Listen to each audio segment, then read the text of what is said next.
kad idemo kod popa. I ovo sam bojicama, a ovo sam vodenim bojama malo šarala.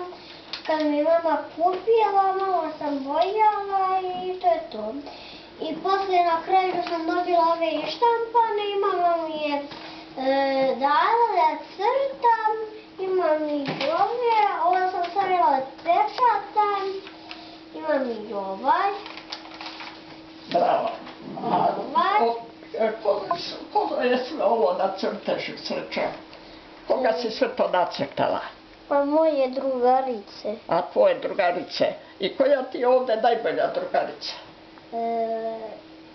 Iva i Lina. I ove su sve dobre drugarice, jer se lepo slažete. I deca se vole jedna među sobom. Ako tako i treba. Iva je malo porasla. Pa je otišla malo da vežba u Rusiji pa se vratila. Ovo mi je isto mama štampala, ovo mi je mama štampala, a ovo mi je mama već štampala. Eto, lepo, Boga mi, ti si jedna divna devojčica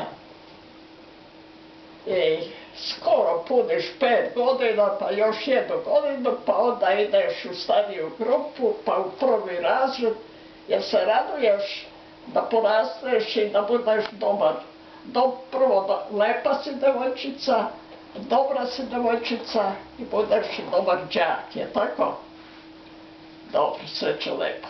Ti si mnogo slatka devojčica.